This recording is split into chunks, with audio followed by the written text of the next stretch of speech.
Hey everybody, it's your girl Pajama with Pajama Life, and it's a dynamic duo today. Whoop whoop!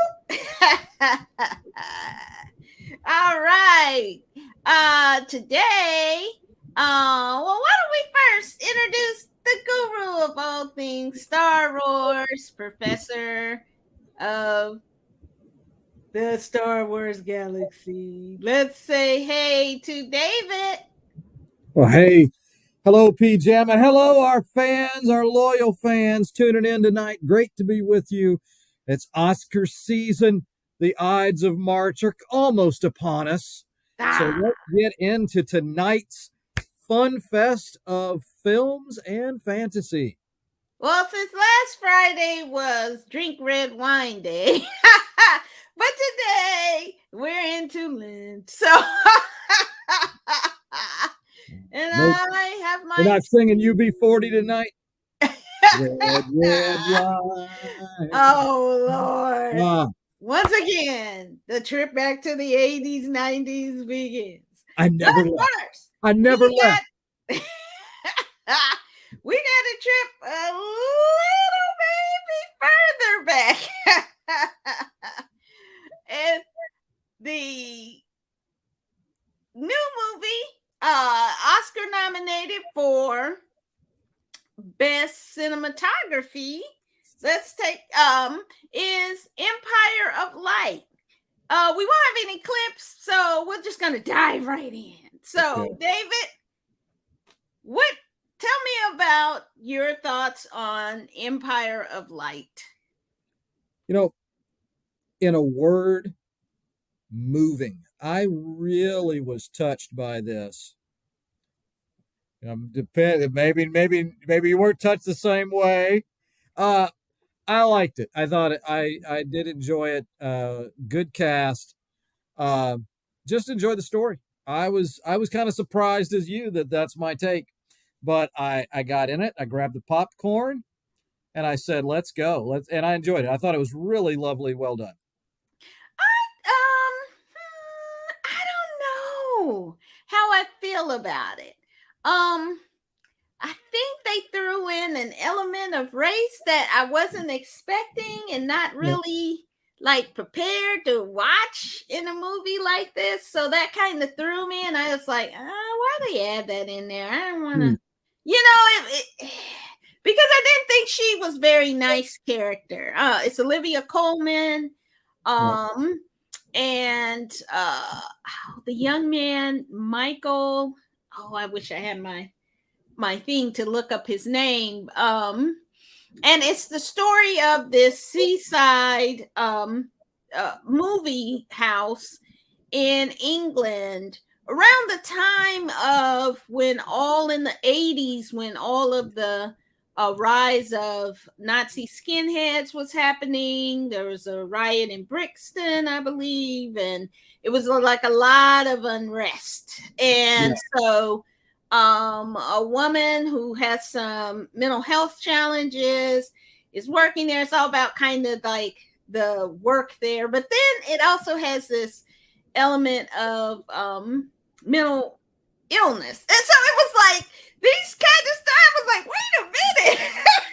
Why is all this in this beautifully shot movie? It kind of just, I was like, what do I Well, watch? yeah, and I think there was intent in that because it's kind of like life, man. I mean, there's so many things of beauty out there that are messed up with the impact that people have on it. Yeah. Yeah. And Olivia Colman, I don't care for her. And Okay. so, Guess who's not guest starring next week on this program? I mean, she can come. We can chop it up. Olivia Colman, if you're out there, stop on by. But I just thought it was. I don't know. I think because of those storylines, it kind of took me out of, because it was also about the love of the theater. Mm. and the appreciation of movies, which I thought was really lovely. And then it was like, bam, here comes all this other stuff. So Yeah. I, well, the thing is, I'm still thinking about it. So it definitely uh is something to ponder, and I think the actors did a good job. I think the most chilling scene was the scene of uh the parade going down the street in front of the Yeah. movie theater, and you didn't know what it was. I'm not going to say what it was, but Right. Yeah. that was really kind of chilling. So I think there are a lot of things going on. The 80s, and seeing the young ladies start to dress up like the punks of the 80s. That was kind of cool. I was like, oh yeah, I remember when, first she looked kind of normal, and then her face turned because she started wearing the goth kind of makeup and Yeah. the hair, and it was kind of cool to see It that. was like So yeah, you could kind of see the time period kind of yeah, move. yeah, that was interesting. And Colin Firth was in it, not as the Mr. Darcy Not Mr. Darcy this time. No. No. we're used to. So and so that was a nice little twist kind of role for him too. So I enjoyed seeing him. He doesn't play very many complicated people, so it was good to see that from him. So definitely something I think people should watch. I don't know if it's for little kids. I don't think they would No. No. appreciate the story. It's a very adult story with adult themes, Yeah. and something to really ponder. However, I think of the movies, it really was the one of the best of the cinematography Oh yeah. movies Yeah. out this year. So it might win for that alone. It could. So definitely go ahead, David. No, no, no. It really could, and I think that's what captivated me, even Uh, with the elements of the story. It was like, wow. yeah, And keep in yeah, mind, in this part of the country, it's been a little rainy and dreary. So the brightness on that screen, like, ooh, look at the yeah. shiny ball. And the Here's the scene where racism, but look at the little shiny ball of the sun. and the scene where they're in the trees that kind of join together, and it's Yes. a deep, beautiful green. That was just a Yeah. beautiful scene. Beautiful Yeah. scene. So there are lovely images in this. So definitely Sam Mendes is the director. So he did American Beauty. You remember that back in the day. So he really knows how to bend light, and Yes. the Empire of Light. So check out Empire of Light. Okay, next up, I was quite surprised by this one. Is that black enough for you? It's a look at the era from about 1968 to 1978 of the height of black cinema, and the impact music had on black cinema and the culture in general. David, what you think of Am I Black Enough? Is it black enough for you? Um, I thought it was fascinating to have a film about this, that kind of, as Hollywood has kind of gone meta in some respects. Um, it's fascinating. I thought they did a very nice job of bringing this time period to life and Mm-hmm. kind of bringing that to folks' attention. For better or for worse, a lot, you don't hear or see too much now of appreciation of, like, Pam Grier and those individuals who really shined in those Yeah. films when there weren't as many opportunities. So from that perspective, I thought this was good. I don't know. I'm kind of thinking maybe this might jumpstart a few people to go back and try and look at some of those Mm-hmm. flicks. I Yeah. was on a customizing site, and I thought it was kind of appropriate. We're going to talk about this. I saw where you could get the parts to make a Blackula action figure. Oh my God, I love Blackula back in the day. It was good. Yeah. So I remember it was a very poignant retelling of the Dracula story, I have to say. But when I saw that custom head that I could purchase Ah. and make, I thought, hey, all right with this. So, but yeah, I enjoyed this. I thought it was kind of fun to go back to that. Mhm. Uh, I grew up in a time of the bell bottoms in the early 1970s. So from that aspect of it too, I Mhm. did enjoy it. So I did find this to be a winning film. Yeah. And I was struck by the illumination of how many innovations these movies brought to Oh what yeah. we think of as normal cinema. Soundtracks, for example, that came straight from black cinema with the a Sweetback's Badass song. Yep. Great He song. really marketed that, and Shaft, and Curtis Mayfield's movies he did, Mhm. Isaac Hayes doing movies. I was just like, oh wow, you never think about it because it's not told. Right. And so that's why this one, and I was struck also by how many of these movies are the seed of many movies we see today. I forget what the last movie was they focused on, but it has been redone 4 or 5 times, and it is so fascinating. Um, uh, Looking at how these movies, some of which were self-financed, Yeah. some of which they had to shoot most of the movie to get the backers to come on. And then they had limited releases or something, but now there are cult classics. I mean, when you think about, I thought one of them that was interesting was the superhero, the first black superhero, Hmm. Abar. Now, Yeah. if you have watched the new Watchmen, the main character's name is Angela Abar. And Ah. so you see these little Yeah. nods back to some of the stories from then. Mhm. And as well, that was one that I was like, oh, that's why she was Angela Abar. Um, and I, what I found fascinating was Talk to me. listening to Harry Belafonte talking about Sidney Poitier, and he was kind of throwing some shade because when he said or the filmmaker wanted to have Sidney Poitier in the movie, and he said, I noticed that all of your roles are of the imposter.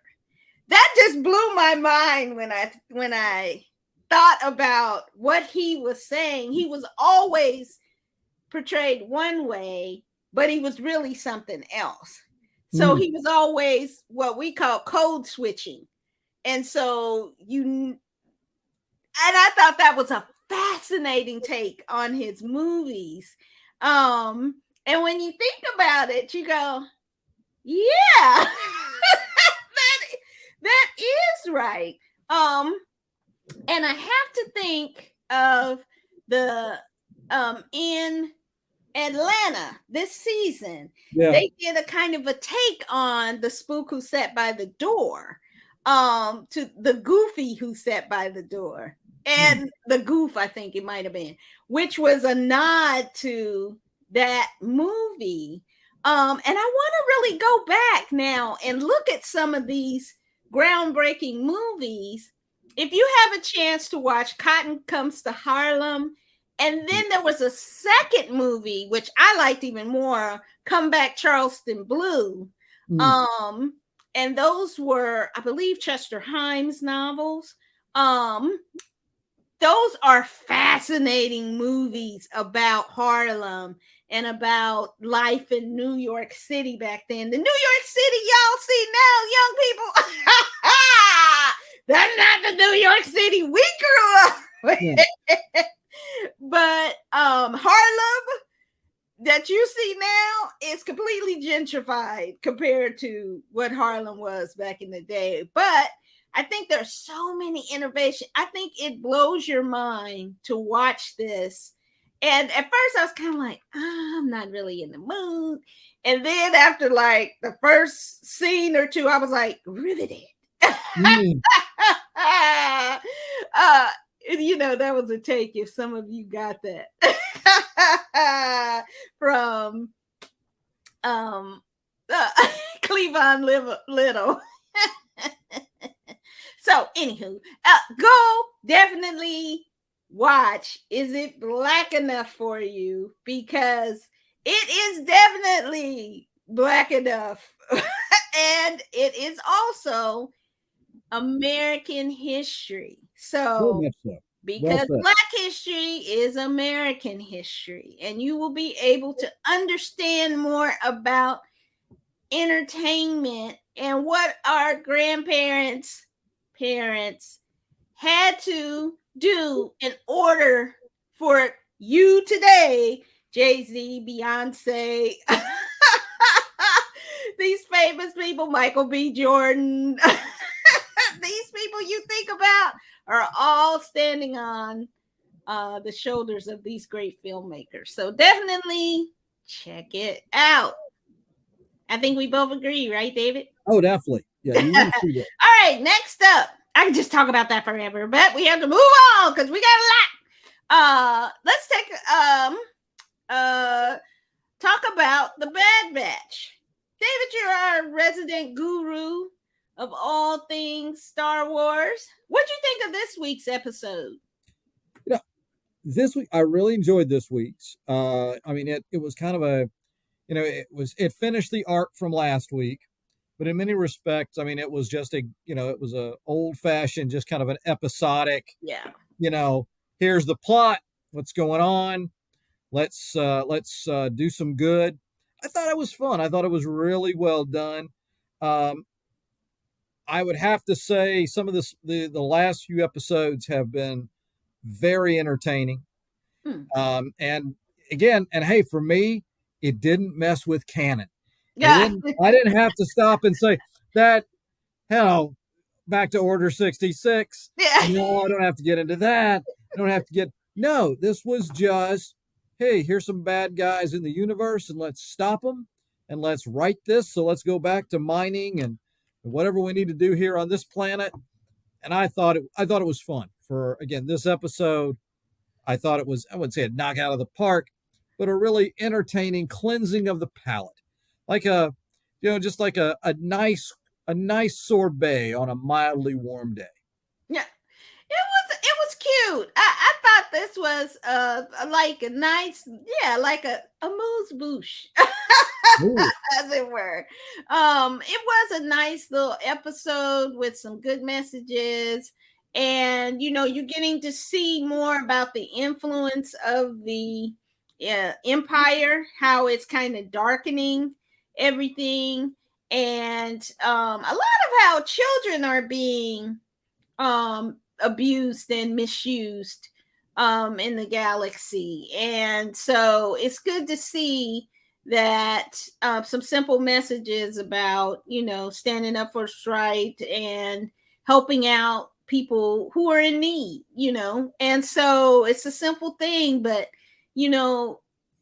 helping someone to eat, giving food and water, that's how revolutions start. But that was pretty humbling to think about, getting on this for a serious note. It's like they're dying just to eat and get some basic nourishment. Right. They're being that exploited here Yeah. in the story. And meanwhile, the guy is like got 3 sausages on a stick and a big old bowl, but he only gives them 1 bowl of food for like 7 people. It was just, I was like, oh yeah, this guy. But I was kind of shocked that what happened to him. I was like, that's a little dark for Well, Bad and Batch, that's but the not thing this is, season. this is really though, and we this season, but the with the Clone Wars theme, they're animated, but they are really for adults. Yeah. And as much as we can, I'm not sure that the Bad Batch has really always followed that pattern. Yeah. I think it's kind of trying to find its way. But this was the last few episodes. Clearly, this has been a real adult themes. Yeah. The Senate scenes, Crosshair going to that planet and taking out the separatists who Yeah. seemingly are kind of good guys in that. A Yeah. lot of adult themes, shades of gray Yeah. with these episodes. Yeah, it's the Empire Strikes Back season. So so definitely though a nice little fun slice episode. I like to call them, the standalones. And this one was better than some that I've seen this season. So Yeah. um yeah, definitely check out the Bad Batch this week. I think it's Retrieval. I think that's the title, Retrieval. All right. Next up Okay. is this is a good category. We're gonna slip into our Oscar mode. Yay! I finally get the Oscar statue. Wait a minute, let me see if I can pick it up. Hi, Oscar. That don't look right. Let's look Hi, at Oscar. I've got my own golden Oscar over here. yeah. Oh, Oscar. Let's take a look at the best supporting actress All category. right, let's see what we got. All right. We have Angela Bassett, Black Panther, Wakanda Forever, Hong Chow, The Whale, Carrie Condon, Banshees of Inisherin, Jamie Lee Curtis, Everything Everywhere All at Once, and Stephanie Sue, Everything Everywhere All at Once. All right. This is a monster category. I mean, almost everyone in here could get it. Carrie Condon, You really hated the I Banshees. really hated that movie. You really hated the Banshees. I really hated Banshees of Inisherin. It was crap. And I just think when you've seen some of the other movies going on, like Women Talking, and how none of them were nominated for Best Supporting Actress, I mean, there were some incredible performances in there. But David, tell me, okay, let's do like we did last week. One you really hope wins, one you didn't think was that great, and then one you think maybe the Academy will pick. Well, now the tough part with your question, candidly, is I thought everybody did a pretty good job. Yeah, it's a monster category. Yeah. Now, I think Banshees is going to get a lot more love. It already has from the Academy than you. Oh. So I think Condon is, someone really the subtlety could get it. There's a lot of emotion. There's a lot of emotion, I think, in Hollywood with Chadwick Boseman. Angela Bassett is so good in so many ways. I think she could certainly very deserving, and really deserving in so many roles. She was a really an underappreciated heroine in Green Lantern, for instance, and we don't talk about her. You and I could talk about that movie quite a bit. Here, I'm in the throes of customizing one of those. But my pick, though, to win it, she already has an award on her desk. She has her own inappropriate golden Oscar already there. Jamie Lee Curtis as a federal employee. This is take that, you people on Capitol Hill. This is the year of the federal employee, and Jamie Lee Curtis is going to lead the charge with her award. Okay, that's a bold. Well, maybe not bold, but that's a big choice now. So I don't think Carrie Condon. No, I don't think she should be in this list, and I don't think she's gonna get. She hasn't won not one award yet, not one, even the BAFTAs. Neither have I, though, Pam. So you got to start. She's not gonna Okay, so that leaves me with two of my favorite actresses from back in the day. Okay. I loved. Okay, so I think they shouldn't have done what they did, and Stephanie Sue and Jamie Lee Curtis may cancel each other out. I think Stephanie Sue's performance was incredible, weird and poignant and sad. And That's the Jamie whole Lee movie right there. Curtis's hot dog fingers. That's the whole movie right there. Hot dog fingers. Still, this tickles me. But, I think, see, who you got? Who are the two? Are Jamie Lee Curtis and Angela Bassett. I think they both put in their time in Hollywood.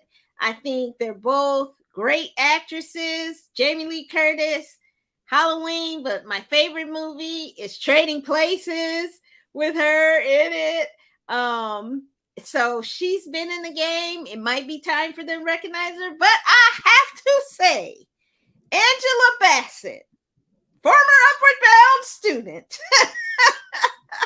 one of my all-time favorite actresses of all time. I don't care who else is in it. I want her to win. Because watching Wakanda Forever and her scene when she said, "Haven't I given enough?" I mean, and you could just feel the pathos in her when she was saying it. And the other scene that got it when she was at the UN and she walked them fools in and said, "Now, we're being nice this time, but don't come up in our joint again or it's going to be trouble." I mean, I'm totally paraphrasing because she's a lot more classy. We need more reenactments of the movies we like, Pam. That's going to be a new segment of this show.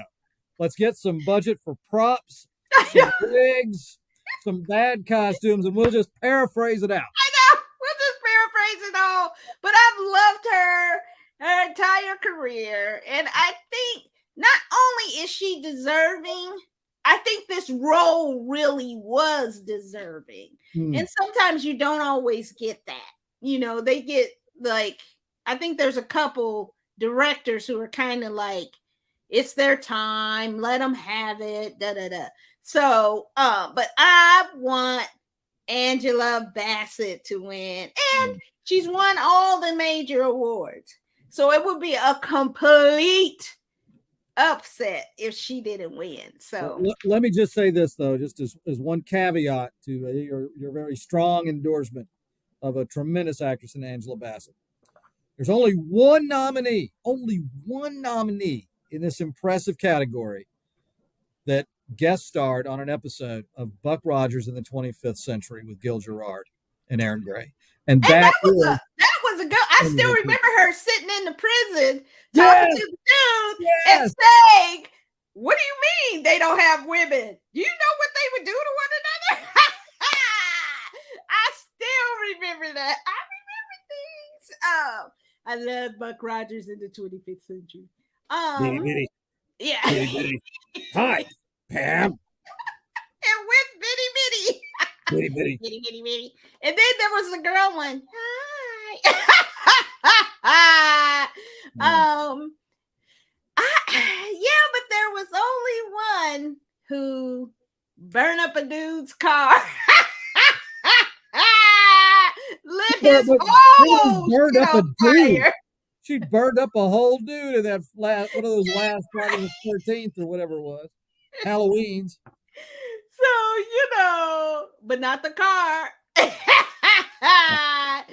So I definitely want her to win. And David definitely wants Jamie Lee to win. Gotta go Jamie Lee. Okay, we gotta see two of the sitting around here somewhere.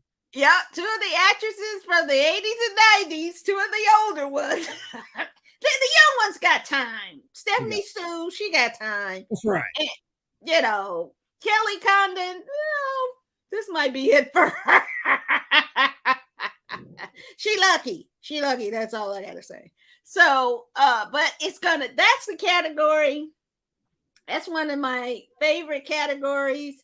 And I can't wait to see which one of them gets it. And I'll be cheering, except for that one. I'll be cheering them all. Well, that takes us to the end of our show. We've had a lot of fun, and we'll be back next week. And David, you got any final words?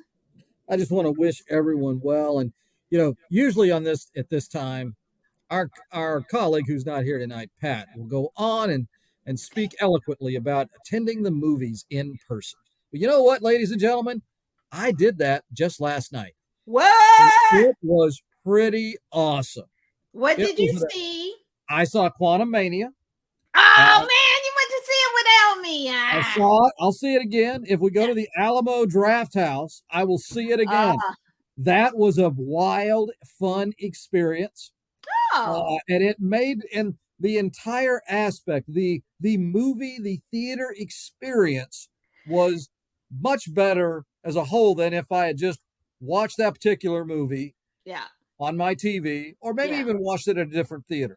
The way that they did this with certain trailers and kind of goofy stuff before the movie started, really almost in a mystery science theater way. Oh, I love that It show. was really, and it didn't give anything away until you saw the movie and like, oh, that's why they did that. That makes even more sense. That actually was a really wonderful overall experience.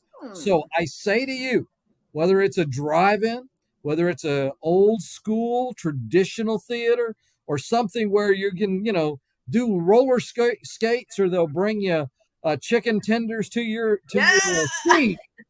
Go back to the movies and have some fun. And y'all know how scary I've been, but I did take myself to the theater to see some of these great Oscar movies. And so if I could go back in my mask, of course, then please go back and see these movies so we can get quality movies that we can watch. We should do it on location. We'll go to the theater. We'll pick a date in the next few weeks. You and I and your producer will go to the movies. Yeah. We'll film us in the movies before, film it after, because they won't let us do that. We'll have an on-site little, activity for it. We should try and do that. Good. Pajama Life on location. Sounds like a winning plan to me. So if you want to see it, everybody, come back next time. We'll see you next week. Take care.